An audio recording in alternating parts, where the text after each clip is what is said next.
Hello students, स्वागत है आपका अपने चैनल एकेडमिक क्लासेस पर। आज हम लोग जैकबोर्ड के द्वारा जो 9th क्लास का एग्ज़ाम 28 फरवरी और फिर 2 मार्च को होने वाला है, तो उससे रिलेटेड कुछ महत्वपूर्ण क्वेश्चन पढ़ेंगे और उसके बारे में जानेंगे, क्योंकि ये क्वेश्चन हो सकता है रिपीट हो जाए। तो वीडियो में आगे बढ़ने से पहले वीडियो को शेयर करें, वीडियो को लाइक करें, चैनल को सब्सक्राइब करें और कमेंट करना ना भूलें। तो यहाँ पे जो दिया हुआ SST का क्वेश्चन है, यहाँ पर फ्रांस में मुद्रा की इकाई जो लीब्रे है उसको किस वर्ष समाप्त कर दिया गया था। तो फ्रांस की जो मुद्रा थी जो लीब्रे के नाम से जाना जाता था उसको 1794, यहाँ पर जो दिया हुआ 1794 में समाप्त कर दिया गया था, क्योंकि फ्रांस की क्रांति के दौरान जो पुराना जो सामंती व्यवस्था था इसको समाप्त किया गया। उसी क्रम में जो मुद्रा थी लीब्रे उसको भी 1794 में समाप्त कर दिया गया थी। आंसर क्या हो जाएगा? 1794। उसके बाद अगला क्वेश्चन यहाँ पर है, फ्रांसीसी सरकार करों में वृद्धि के लिए बाध्य क्यों हो गई थी। तो पहला ऑप्शन यहाँ पर बढ़ते जा रहे कर्ज को चुकाने के लिए, सेना के रखरखाव के लिए, राज दरबार तथा सरकारी कार्यालयों को चलाने के लिए। तो इसमें आंसर जो होगा वो इनमें से सभी हो जाएगा, क्योंकि जैसे जैसे सरकार का कर्ज बढ़ते जा रहा है तो वैसे वैसे चुकाने में इसको बहुत ज़्यादा दिक्कत हो रही थी, तो इसीलिए कर को बढ़ाया गया। उसके बाद फिर सेना का भी रखरखाव के लिए पैसा की ज़रूरत पड़ता था, तो फिर उसके लिए भी कर बढ़ाया गया, और राज दरबार तथा सरकारी कार्यालयों को चलाने के लिए भी इसको या फिर कर को बढ़ाया गया था। तो अगला क्वेश्चन यहाँ पर है, तो इसका सही आंसर क्या हो जाएगा? इनमें से सभी। उसके बाद अगला क्वेश्चन यहाँ पर है, फ्रांस की पूरी आबादी का लगभग 90% लोग कौन थे? किसान थे, पादरी थे, वकील थे या फिर अमीर थे। क्योंकि फ्रांस में जो आबादी थी उसमें टोटल जनसंख्या का 90% लोग क्या थे? तो किसान थे।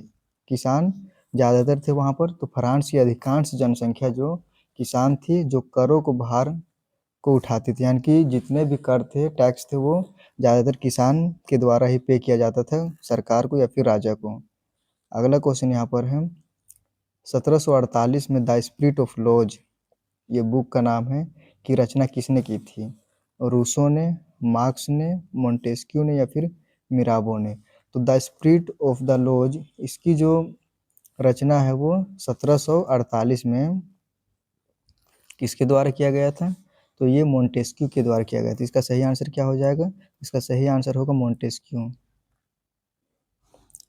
उसके बाद अगला क्वेश्चन यहाँ पर है, 5वां क्वेश्चन, जब 1791 में फ्रांस की नेशनल असेंबली ने संविधान का प्रारूप पूरा कर लिया तो इसका मुख्य उद्देश्य क्या था? क्योंकि इससे पहले लुई 16वां के द्वारा फ्रांस के जो निवासी थे उनके ऊपर बहुत सारा कर लगाया गया था। फिर 1789 में फ्रांसीसी क्रांति हुई थी। उसके बाद फिर 1791 में नेशनल असेंबली के द्वारा संविधान का प्रारूप पूरा कर लिया गया था। उसके बाद फिर इसमें जो भी राजा बैठता वो संविधान के हिसाब से चलता। राजा तो रहता वहाँ पर, लेकिन वहाँ पे संविधान के हिसाब से ही चलाया जाता। तो यहाँ पे क्वेश्चन है, 1791 में जब फ्रांस की नेशनल असेंबली ने संविधान का प्रारूप पूरा कर लिया तो इसका मुख्य उद्देश्य क्या था? तो इसका पहला ऑप्शन है सम्राट की शक्तियों को सीमित करना, मतदान के अधिकार को छीन लेना और फिर पुरुषों एवं नागरिकों के अधिकार घोषणा पत्र को समाप्त कर देना। तो इसका सही आंसर हो जाएगा सम्राट की शक्तियों को सीमित करना, क्योंकि वहाँ पे जो लुई 16वां था वो बहुत ज़्यादा क्रूर शासक था और वो अपने प्रजा के लिए बहुत ही क्रूर था। तो उसके बाद फिर उसको फांसी दिया गया। उसके बाद संविधान बनाया गया वहाँ पर, ताकि राजा अपने सीमित के अनुसार काम करें। अगला क्वेश्चन यहाँ पर है, फ्रांसीसी उपनिवेशों में कौन सी प्रथा का उन्मूलन जैकोबिन शासन के क्रांतिकारी सामाजिक सुधारों में से एक था?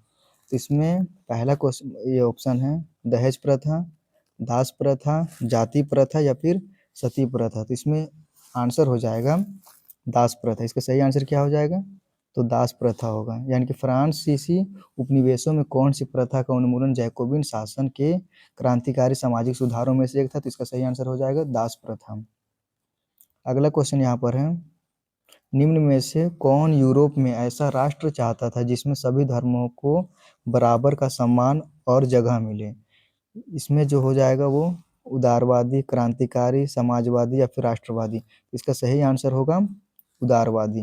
इनकी उदारवादी सोच ऐसा सोच है जिसमें उदारवादी समानता, स्वतंत्रता और धार्मिक सहिष्णुता में विश्वास रखते थे। तो इसका सही आंसर क्या हो जाएगा? उदारवादी। अगला क्वेश्चन यहाँ पर, निम्न में से किसका विश्वास था कि खुद को पूंजीपति शोषण से मुक्त कराने के लिए मजदूरों को एक अत्यंत भिन्न किस्म का समाज बनाना होगा? फ्रेडरिक एंगल्स या फिर रॉबर्ट ओवेन, कार्ल मार्क्स या फिर नेपोलियन बोनापार्ट? इसका सही आंसर हो जाएगा वो कार्ल मार्क्स हो जाएगा। यानी कि किसका विश्वास था? यानी कि कार्ल मार्क्स का विश्वास था कि खुद को पूंजीपति शोषण से मुक्त कराने के लिए मजदूरों को एक अत्यंत भिन्न किस्म का समाज बनाना होगा, यानी कि अलग किस्म का क्या बनाना होगा? समाज बनाना होगा। तो इसमें सही आंसर हो जाएगा कार्ल मार्क्स।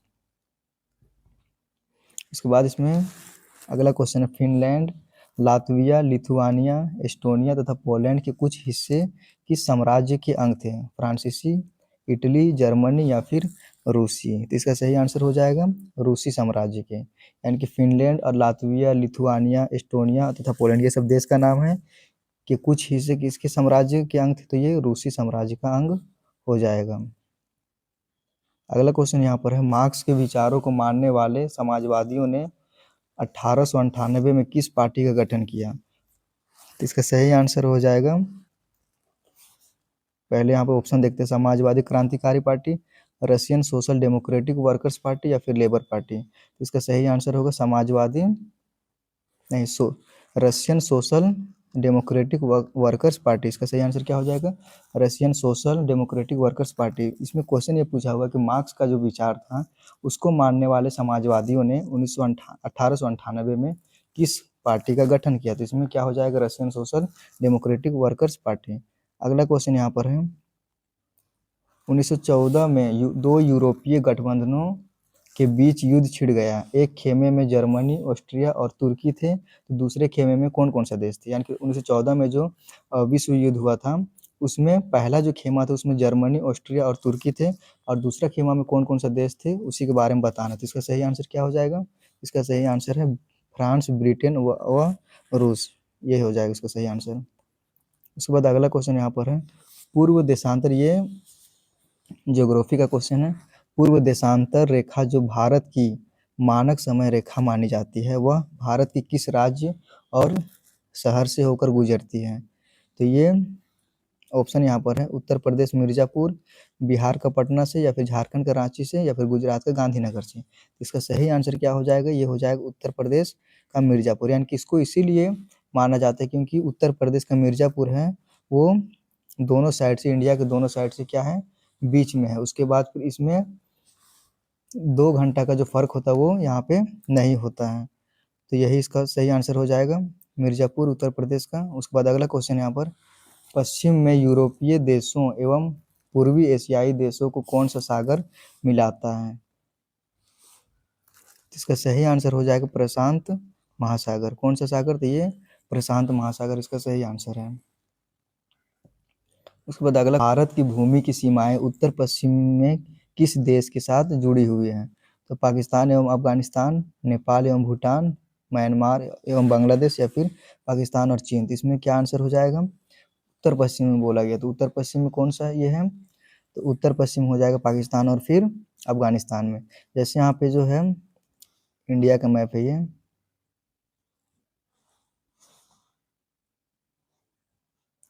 तो उसमें क्या हो जाएगा? उत्तर पश्चिम में कौन सा है? तो पाकिस्तान और अफगानिस्तान। अगला क्वेश्चन यहाँ पर है, सतलज एवं सिंधु के बीच स्थित हिमालय के भाग को किस नाम से जाना जाता है? तो सतलज और सिंधु के बीच जो हिमालय है उसको किस नाम से जाना जाता है? इसका सही आंसर यहाँ पे पहले ऑप्शन देख लेते हैं, हिमाचल हिमालय, पंजाब हिमालय, कुमाऊं हिमालय या फिर नेपाल हिमालय? इसका सही आंसर हो जाएगा पंजाब हिमालय। क्या आंसर होगा? तो इसका सही आंसर होगा पंजाब हिमालय। अगला क्वेश्चन यहाँ पर, पटकाई, नागा, मिजो तथा मणिपुर निम्न में से किसके नाम है? जातियां के नाम है, शहरों के नाम है, सैनों के नाम है या फिर पहाड़ियों के नाम है? तो इसका सही आंसर क्या हो जाएगा? पहाड़ियों के नाम हो जाएगा, ये सही आंसर हो जाएगा। उसके बाद अगला क्वेश्चन यहाँ पर है, भारत का उत्तरी मैदान जो जलोढ़ मृदा से बना है उसका निर्माण किन नदियों के द्वारा हुआ है? भारत का जो उत्तरी मैदान है वो किस मृदा से मिलकर बना है? तो ये जलोढ़ मृदा से मिलकर बना है। उसका निर्माण किन नदियों के द्वारा हुआ है? तो उसका जो निर्माण है वो सिंधु, सतलज और तीस्ता से, या फिर सिंधु, व्यास और झेलम से, या फिर सिंधु, गंगा और फिर ब्रह्मपुत्र से, और सिंधु, रावी या फिर चेनाब से। इसका सही आंसर जो है वो सिंधु, गंगा और फिर ब्रह्मपुत्र हो जाएगा। आगे देखते हैं यहाँ पर, किन कारणों से भारत का उत्तरी मैदान कृषि की दृष्टि से सर्वाधिक उत्पादक क्षेत्र माना जाता है? उत्तरी मैदान जो है भारत का वो किस कारण से सबसे ज़्यादा सर्वाधिक उत्पादक क्षेत्र यानी कि सबसे ज़्यादा खेती बाड़ी करने के लिए खेत माना जाता है? तो इसका ऑप्शन यहाँ पर है समृद्ध मृदा आवरण, प्रचुर पानी की उपलब्धता, अनुकूल जलवायु, या फिर इनमें से सभी के कारण। इसका सही आंसर हो जाएगा इनमें से सभी के कारण, क्योंकि समृद्ध मृदा आवरण है, उसमें प्रचुर पानी की उपलब्धता है और फिर अनुकूल जलवायु वहाँ पे मिलता है, इसीलिए वहाँ पर उत्पादक क्षेत्र यानी कि उत्पाद बढ़िया किया जाता है। आगे देखते हैं, मानसरोवर झील किस देश में स्थित है? तो मानसरोवर झील भारत में है, तिब्बत में है, नेपाल में है, फिर भूटान में। इसका सही आंसर क्या हो जाएगा? तो ये तिब्बत में हो जाएगा। इसका सही आंसर क्या होगा? तो तिब्बत में। अगला क्वेश्चन यहाँ पर है, सतलज, ब्यास, रावी, चिनाब तथा झेलम ये सब नदी के नाम हैं। आपस में मिलकर पाकिस्तान में मिथनकोट के पास किस नदी में मिल जाते हैं? तो इसमें पहला ऑप्शन है किशनगंगा, इंडस, खुर्रम या फिर काबुल। तो इसका सही आंसर क्या हो जाएगा? इसमें सिंधु नदी हो जाएगा। क्या आंसर होगा ये? सिंधु नदी, यानी कि इंडस को ही सिंधु नदी बोला जाता है हिंदी में। आगे देखते हैं हम लोग, कश्मीर घाटी का एक प्रसिद्ध झील का नाम क्या है? What is the name of a famous lake of Kashmir valley? Dal झील, वुलर झील, सांभर झील या फिर चिल्का झील। इसका सही आंसर क्या हो जाएगा? वो डल झील हो जाएगा। अगर पूछा जाए कि डल झील कहाँ पर है तो ये कश्मीर में है। आगे देखते हैं, 22 में जो है झीलों के निर्माण से क्या लाभ होता है? तो झीलों के निर्माण से जल विद्युत उत्पादन करने में सहायक होती है, आसपास के क्षेत्रों की जलवायु को सामान्य बनाती है, या फिर प्राकृतिक सुंदरता व पर्यटन को बढ़ावा देती है, या फिर इनमें से सभी। तो इसका सही आंसर क्या होगा? इनमें से सभी, यानी कि जल विद्युत, जलवायु संतुलन और पर्यटन में सहायता मिलती है। निम्न में से शासन का एक ऐसा रूप कौन सा है जिसमें शासकों का चुनाव लोग करते हैं? ये सिविक्स का क्वेश्चन है। लोकतंत्र, राजशाही तंत्र, तानाशाही तंत्र या फिर इनमें से कोई नहीं। तो इसका सही आंसर क्या हो जाएगा? लोकतंत्र हो जाएगा। लोकतंत्र का मतलब होता है कि जनता के द्वारा जनता का चुना हुआ जो प्रतिनिधि रहते हुए जाके वहाँ पर फैसला लेते हैं, उसी को लोकतंत्र बोला जाता है। लोकतंत्र में और मोनार्की में बहुत सारा फर्क होता है। जैसे लोकतंत्र में हो जाएगा कि लोकतंत्र में जो जनता की जो भागीदारी रहती है वो ज़्यादा रहती है, और राजतंत्र में जो भी राजा बोलेगा, फिर जो भी राजा के द्वारा नियम बनाया जाएगा उसको जनता को मानना ही पड़ेगा। तो आगे यहाँ पर हम वर्ष 2002 में पाकिस्तान के किस राष्ट्रपति के द्वारा लीगल फ्रेमवर्क ऑर्डर के जरिए वहाँ के संविधान को बदल डाला गया था? तो इसमें ऑप्शन दिया हुआ है, आसिफ अली जरदारी, रफ़ीक तरार, परवेज मुशर्रफ या फिर वसीम सज्जाद। तो ये जो काम है वो वहाँ के जो राष्ट्रपति थे उस टाइम के, उसको हटा करके फिर परवेज मुशर्रफ ने अपने आप को राष्ट्रपति घोषित किया था। उसके बाद फिर इसमें जो संविधान था उसको बदल के लीगल फ्रेमवर्क ऑर्डर पास किया था 2002 में। इसका सही आंसर क्या हो जाएगा? परवेज मुशर्रफ हो जाएगा। अगला क्वेश्चन, लोकतंत्र के विरुद्ध में दिया गया एक तर्क निम्न में से कौन सा है? यानी कि लोकतंत्र को कौन जस्टिफाई नहीं करता? तो यहाँ पर पहला ऑप्शन है समानता और स्वतंत्रता का पोषक है, इनमें उत्तरदायी शासन पाया जाता है, इसमें लोकप्रिय एवं अस्थायी शासन पाया जाता है, इसमें बेहतर निर्णय लेने की क्षमता पाई जाती है। इसका सही आंसर क्या होगा? इसका सही आंसर होगा उत्तरदायी शासन। इसमें उत्तरदायी शासन पाया जाता है। कभी कभी निर्णय लेने में इसमें देरी होती है, लेकिन निर्णय इसमें बढ़िया लिया जाता है। अगला क्वेश्चन यहाँ पर है, लोकतंत्र में किस समस्या के समाधान में किसकी भूमिका अधिक महत्वपूर्ण होती है?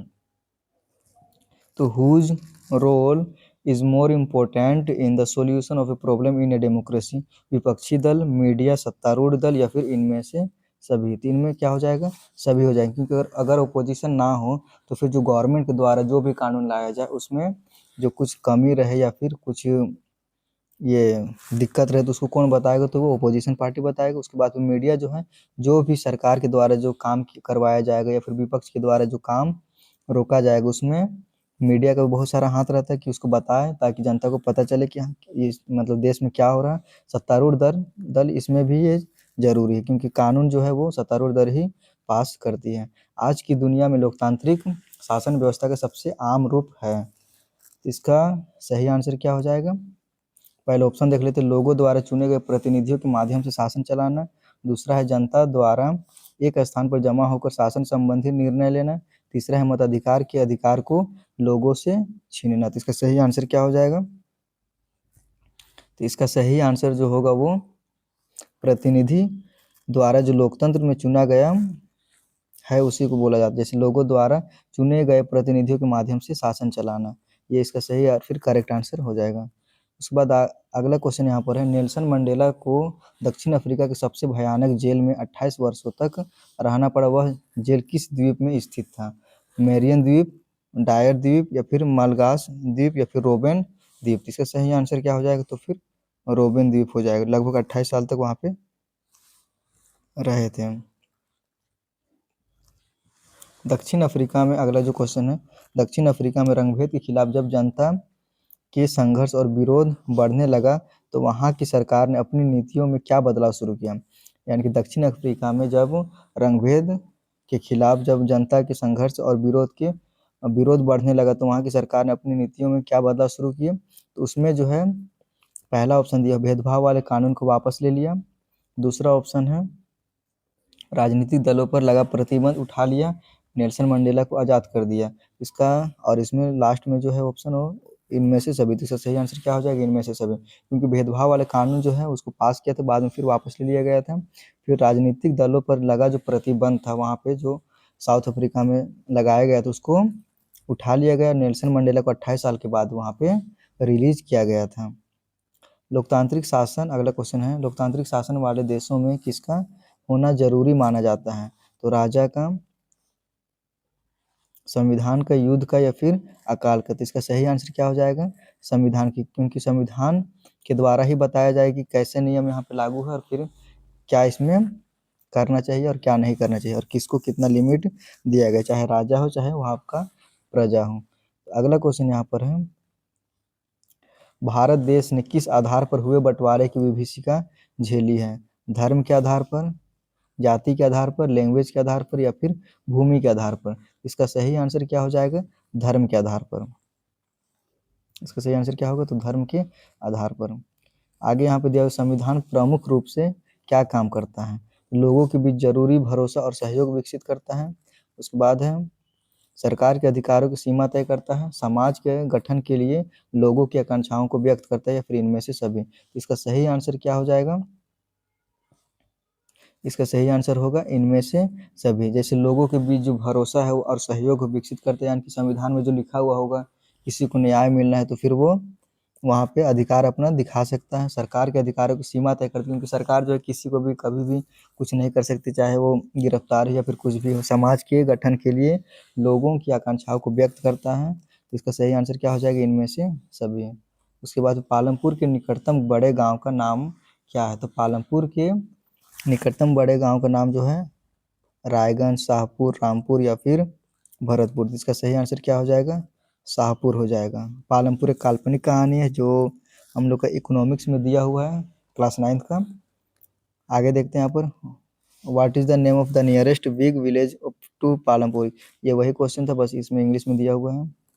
भूमि मापने की इकाई क्या है, किलोमीटर, सेंटीमीटर, हेक्टेयर या फिर मिलीमीटर। इसका सही आंसर क्या हो जाएगा, हेक्टेयर हो जाएगा। उसके बाद आगे जो दिया हुआ, भारत के गांव में उत्पादन की प्रमुख गतिविधि क्या है, खेती है, सिंचाई है, मत्स्य पालन है या फिर दुग्ध उत्पादन है। इसका सही आंसर क्या हो जाएगा, खेती हो जाएगा। क्योंकि पालमपुर में जो खेती के बारे में बताया गया कि पहले कैसा खेती होता था, बाद में जब उन्नत बीजों का वहाँ पे उत्पादन होने लगा तो कैसा खेती होता था। उसके बाद फिर अगला क्वेश्चन यहाँ पर, लघु विनिर्माण, परिवहन, दुकानदारी, डेयरी किस प्रकार की क्रियाएं हैं। गैर कृषि क्रियाएं, सामान्य क्रियाएं, सहायक क्रियाएं या फिर संयुक्त क्रियाएं। तो इसका सही आंसर क्या हो जाएगा? गैर कृषि क्रियाएं हो जाएगा। अगला क्वेश्चन यहाँ पर, आर्थिक विकास की दृष्टि से कौन सर्वाधिक महत्वपूर्ण है? प्राकृतिक संसाधन, मानवीय पूंजी, भौतिक पूंजी या फिर इनमें से कोई नहीं। इसका सही आंसर क्या हो जाएगा? किसी का विकास करने के लिए मानवीय पूंजी जो है वो बहुत जरूरी है। तो इसका सही आंसर होगा मानवीय पूंजी। आगे देखते हैं यहाँ पर, निम्न में से कौन से कारक जनसंख्या की गुणवत्ता को बढ़ाता है? तो साक्षरता दर या फिर लोगों का स्वास्थ्य या फिर कौशल निर्माण या फिर इनमें से सभी। तो इसका सही आंसर क्या हो जाएगा? इनमें से सभी। क्या हो जाएगा इसका सही आंसर? तो इनमें से सभी हो जाएगा, क्योंकि साक्षरता दर भी बहुत जरूरी है जनसंख्या कारक की गुणवत्ता को बढ़ाने के लिए। लोगों का स्वास्थ्य भी जरूरी है और कौशल निर्माण भी जरूरी है। अगला क्वेश्चन यहाँ पर है, ऐतिहासिक और सांस्कृतिक कारणों से परिवार में महिलाओं और पुरुषों के बीच किसका विभाजन हुआ रहता है? भूमि का, आय का, संपत्ति का या फिर श्रम का। तो इसका सही आंसर क्या हो जाएगा? भूमि का, आय का, श्रम का या फिर संपत्ति का। इसका सही आंसर हो जाएगा श्रम का, क्योंकि इसमें घरेलू और बाहरी कार्यों का विभाजन होता है और उसमें श्रम में किसी किसी को पैसा कम मिलता है, जैसे महिलाओं को पैसा कम मिलता है और फिर पुरुषों की तुलना में महिलाओं को कम मिलता है, फिर पुरुषों को ज़्यादा पैसा मिलता है। अगला क्वेश्चन यहाँ पर है, which type of population is a burden on the economy? अर्थव्यवस्था पर बोझ बढ़ने वाली जनसंख्या कौन सी है?